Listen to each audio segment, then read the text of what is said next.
Bismillahirrahmanirrahim. Assalamualaikum warahmatullahi wabarakatuh.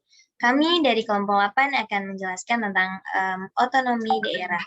Sebelumnya, perkenalkan dulu kelompok kami. Yang pertama ada Saya Ahmad Tarehan. Saya Nazla Fadila. Saya Fernando. Saya Sabrina Nawal. saya Usi Trianggraini dan Saya Zahira Gania. Oke, materi yang kita akan bahas pada kali ini adalah tentang otonomi daerah. Berikut kontennya. Yang pertama ada pengertian otonomi, yang kedua ada prinsip-prinsip otonomi daerah, tujuan otonomi, dampak positif dan negatif, sumber penerimaan, pelaksanaan desentralisasi, prospek otonomi daerah, dan perkembangan otonomi daerah. Untuk materi pertama yaitu tentang pengertian otonomi akan dijelaskan oleh saya sendiri. Pengertian otonomi daerah yaitu adalah dalam makna sempit dapat diartikan sebagai mandiri, sedangkan dalam makna yang lebih luas diartikan sebagai berdaya. Sedangkan yang dimaksud dengan daerah otonomi sendiri adalah kesatuan masyarakat hukum yang mempunyai batas daerah tertentu yang berwenang mengatur dan mengurus kepentingan masyarakat setempat menurut prakarsa sendiri berdasarkan aspirasi masyarakat dalam Ikatan Negara Kesatuan Republik Indonesia. Ini menurut Undang-Undang Nomor 22 Tahun 1999 tentang pemerintahan daerah, bahwa otonomi daerah adalah kewenangan daerah otonom untuk mengatur dan mengurus kepentingan masyarakat setempat menurut prakarsa sendiri berdasarkan aspirasi masyarakat sesuai dengan peraturan perundang-undangan. Menurut pendapat lain, otonomi daerah adalah kewenangan otonom daerah yang untuk mengatur dan mengurus kepentingan masyarakat setempat menurut pelaksanaannya sendiri berdasarkan aspirasi masyarakat sesuai dengan peraturan perundang-undangan. Sedangkan daerah otonomi sendiri itu adalah kesatuan masyarakat hukum yang mempunyai batasan daerah tertentu yang berwenang mengatur dan mengurus kepentingan masyarakat setempat menurut prakarsa sendiri. Selanjutnya, poin yang akan kita bahas adalah prinsip otonomi daerah. Nah, menurut Undang-Undang Nomor 32 tahun 2004, yang pertama ada prinsip otonomi yang seluas-luasnya. Yang dimaksudkan adalah daerah diberikan kewenangan dan mengurus atau mengatur semua urusan pemerintah di luar yang menjadi urusan pemerintah. Yang kedua ada prinsip otonomi nyata, yaitu suatu prinsip bahwa untuk menangani urusan pemerintah dilaksanakan berdasarkan tugas, wewenang, dan kewajiban yang senyata-nyatanya. Yang ketiga ada prinsip otonomi yang bertanggung jawab. Nah, otonomi yang dalam penyelenggaraannya harus benar-benar sejalan dengan tujuan dan maksud pemberian otonomi. Ada juga prinsip yang lainnya, yaitu prinsip penyelenggaraan otonomi daerah, yaitu yang pertama ada prinsip kesatuan, prinsip real dan tanggung jawab, prinsip penyebaran, prinsip keserasian, prinsip pemberdayaan. Ya, dan ini tujuan dari kelima ini merupakan juga suatu tujuan otonomi meningkatkan daya guna dan hasil guna penyelenggaraan dari pemerintahan daerah. Berikutnya ada poin tujuan otonomi yang akan dijelaskan oleh Nazla Salsabila. Kepadanya kami persilahkan. Terima kasih atas kesempatannya. Di sini saya akan menjelaskan tentang tujuan otonomi daerah. Salah satu tujuan otonomi daerah adalah agar pemerintah tidak hanya dijalankan oleh pemerintah pusat, tetapi dalam daerah pun dapat diberi hak untuk mengurus sendiri kebutuhannya. Selain itu, ada beberapa tujuan otonomi daerah yang perlu diketahui masyarakat agar dapat memahami bagaimana tujuan hingga sistem otonomi daerah. Tujuan otonomi daerah ini dapat dikategorikan dalam beberapa sudut pandang. Berikut beberapa tujuan dari otonomi daerah. Yang pertama, mengetahui masalah-masalah yang menjadi kewenangan atau acuan program suatu daerah dalam meningkatkan produktivitas dalam bidang tertentu. Yang kedua, mengetahui tingkat keberhasilan dalam pencapaian bidang tertentu, sehingga suatu daerah bisa menjadi daerah otonom. Yang ketiga, mengetahui sejauh mana arah dan sasaran suatu daerah dalam pencapaian menuju daerah yang otonom. Selain itu, dari berbagai sisi otonomi daerah juga memiliki tujuannya masing-masing. Adapun tujuan otonomi daerah dari berbagai sisi, diantaranya yang pertama dari sisi politik, tujuan otonomi daerah yaitu sebagai sebuah proses untuk membuka ruang bagi lahirnya kepala pemerintahan daerah yang dipilih secara demokratis, memungkinkan berlangsungnya penyelenggaraan pemerintahan yang responsif. Yang kedua, dari segi ekonomi, Tujuan otonomi daerah yakni terbukanya peluang bagi pemerintah di daerah mengembangkan kebijakan regional dan lokal untuk mengoptimalkan pendayagunaan potensi. Yang terakhir, dari segi sosial, tujuan otonomi daerah yaitu menciptakan kemampuan masyarakat dalam merespon dinamika di sekitarnya. Terima kasih atas penjelasannya. Materi berikutnya adalah dampak otonomi daerah yang akan dijelaskan oleh Zahira. Padanya dipersilahkan. Baik, terima kasih. Untuk pembahasan selanjutnya adalah dampak otonomi daerah. Nah, dampak otonomi daerah ini ada dua, yaitu ada dampak positif dan negatif. Yang pertama adalah berkembangnya sosial budaya daerah, lalu pertahanan dan keamanan daerah khususnya dan secara nasional pada umumnya, lalu ada memberikan potensi untuk daerah berkembang. Untuk dampak negatifnya itu contohnya adalah daerah yang miskin akan sulit berkembang, lalu menimbulkan konflik antar daerah, lalu ada koordinasi antar daerah yang sulit terjalin, dan ada kesenjangan sosial yang semakin meningkat. Ya, baik. Terima kasih. Dan untuk poin selanjutnya, kita akan membahas sumber penerimaan pelaksanaan desentralisasi yang akan dijelaskan oleh Rian Fernando. Padanya dipersilahkan. Oke, selanjutnya yaitu sumber penerimaan pelaksanaan desentralisasi.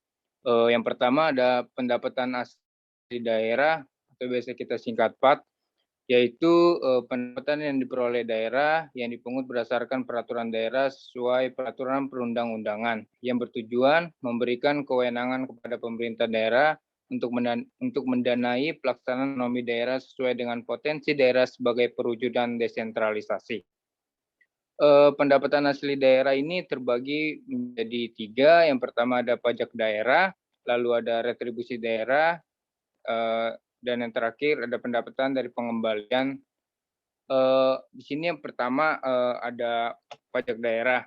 Berdasarkan Undang-Undang Nomor 28 Tahun 2009, pajak daerah dibagi menjadi dua, yaitu pajak provinsi dan pajak kabupaten. Pajak provinsi terdiri atas pajak kendaraan bermotor, pajak bahan bakar kendaraan bermotor, pajak air permukaan, dan pajak rokok. Lalu ada pajak kabupaten yang terdiri atas pajak hotel, restoran, hiburan, reklame, dan lain-lain. Yang kedua, yang B itu ada retribusi daerah. Nah, retribusi daerah ini terbagi menjadi tiga, ada retribusi jasa umum, ada retribusi jasa usaha, dan retribusi perizinan tertentu. Retribusi jasa umum yaitu pungutan atas pelayanan yang disediakan atas diberikan pemerintah daerah untuk tujuan kepentingan dan kemanfaatan umum. Contohnya itu seperti retribusi pelayanan kesehatan, kebersihan, dan kartu tanda penduduk. Lalu ada retribusi jasa usaha, yaitu pungutan atas pelayanan yang disediakan oleh pemerintah daerah dengan menganut prinsip komersial. Contohnya yaitu jasa usaha pemakaian kekayaan daerah, jasa usaha pasar atau grosir, lalu ada tempat pelelangan.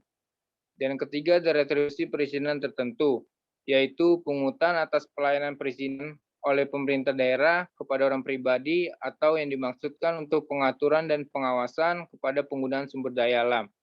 Contohnya itu seperti penggunaan sumber daya alam, barang, prasarana, dan sarana. Lalu di sini ada dana perimbangan daerah dibagi menjadi tiga juga. Yang pertama ada dana bagi hasil dari pajak dan SDA. Yang kedua ada dana alokasi umum, dan yang ketiga ada dana alokasi khusus. Nah, dana bagi hasil dari pajak dan SDA ini tujuannya itu untuk mengurangi ketimpangan vertikal antara pusat dan daerah. Dilakukan sistem bagi hasil penerimaan pajak dan bukan pajak antara pusat dan daerah. Lalu ada dana alokasi khusus, yaitu untuk mengurangi ketimpangan dalam kebutuhan pembiayaan dan penguasaan pajak antara pusat dan daerah. Lalu ada dana alokasi, tadi dana alokasi umum belum, yaitu untuk ketimpangan dalam kebutuhan pembiayaan dan penguasaan perimbangan keuangan antara pusat dan daerah. Yang ketiga ada lain-lain pendapatan yang sah, terdiri atas 4, yaitu yang pertama ada dana bagi hasil pajak dari provinsi, dana desa, dana hibah, dan dana darurat.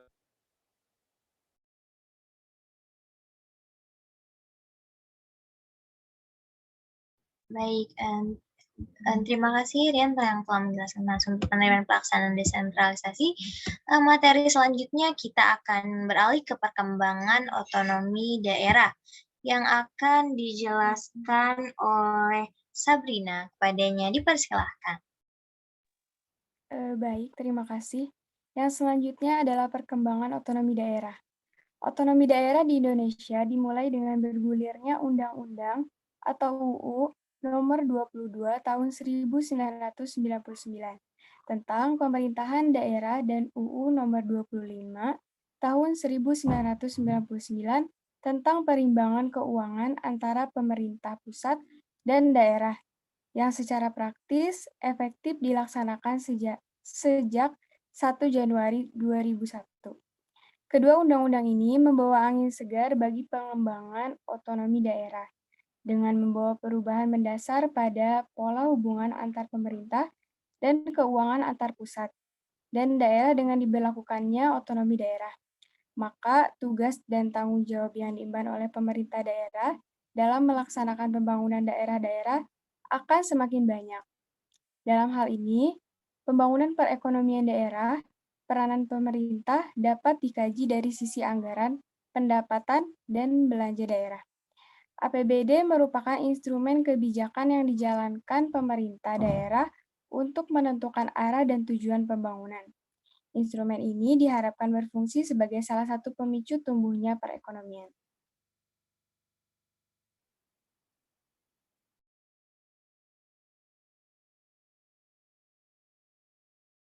Baik, terima kasih. Selanjutnya kita akan beralih ke materi prospek otonomi daerah. Baik, untuk prospek otonomi daerah.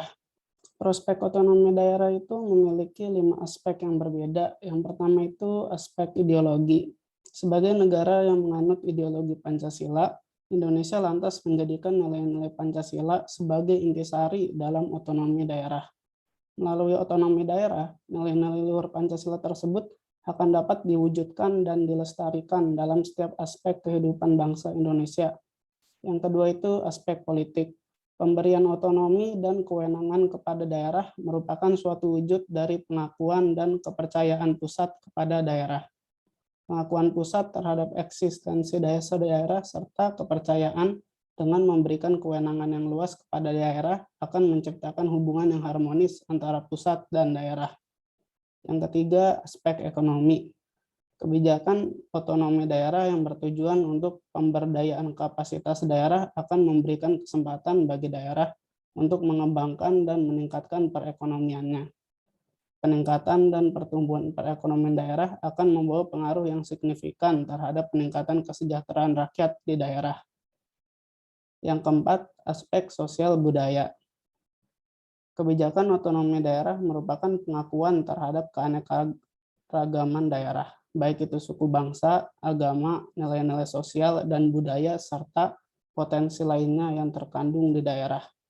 Pengakuan pusat terhadap keberagaman daerah merupakan suatu nilai penting bagi eksistensi daerah. Dengan pengakuan tersebut, daerah akan merasa setara dan sejajar dengan suku bangsa lainnya. Hal ini akan sangat berpengaruh terhadap upaya mempersatukan bangsa dan negara. Dan aspek yang terakhir ialah aspek pertahanan keamanan. Otonomi daerah memungkinkan masing-masing daerah untuk menguatkan keamanan daerah yang nantinya akan mengukuhkan keamanan nasional. Dengan adanya otonomi daerah, pemerintah melalui pemerintah dan daerah akan lebih memperhatikan aspirasi masyarakat yang ada. Dengan demikian dapat meminimalisir kejadian-kejadian yang berpotensi mengancam ketahanan nasional, seperti gerakan separatis. Baik, terima kasih atas penjelasannya Ahmad Raihan. Alhamdulillah, presentasi kali ini telah kita selesaikan. Berikut kesimpulan dari presentasi kali ini. Prinsip otonomi daerah di Indonesia sebagaimana disebutkan dalam Undang-Undang Nomor 32 Tahun 2004, yaitu prinsip otonomi yang seluas-luasnya, otonomi nyata, dan otonomi yang bertanggung jawab. Semua itu diberikan dalam kerangka Negara Kesatuan Republik Indonesia. Sedangkan tujuan dari pemberian otonomi ini adalah mengetahui masalah-masalah yang menjadi kewenangan atau acuan program suatu daerah dalam meningkatkan produktivitas dalam bidang tertentu. Yang kedua, mengetahui tingkat keberhasilan dan pencapaian program atau bidang tertentu, sehingga suatu daerah bisa menjadi daerah otonom. Yang ketiga, ada mengetahui sejauh mana arah dan sasaran suatu daerah dalam pencapaian menuju daerah yang otonom. Terus ada lagi dampak negatif otonomi daerah yaitu seperti daerah yang miskin yang akan sulit berkembang, menimbulkan konflik antar daerah, koordinasi antar daerah tidak terjalin, dan kesenjangan sosial. Namun ada juga dampak positifnya yaitu berkembangnya sosial budaya, pertahanan dan keamanan, dan masih banyak lagi. Lalu walaupun kendala dan dampak negatif pelaksanaan otonomi daerah sangat banyak, namun melihat prospek ke depan, kita berharap otonomi daerah dengan konsep desentralisasi tetap dilanjutkan. Kendala dan dampak negatif yang ditimbulkan mudah-mudahan dapat dicarikan oleh solusi dan pemecahannya. Sekian dari kelompok kami, mohon maaf apabila ada salah-salah kata atau masih kekurangan dalam menyampaikan presentasi kali ini. Saya selaku moderator izin pamit dan terima kasih. Wassalamualaikum warahmatullahi wabarakatuh.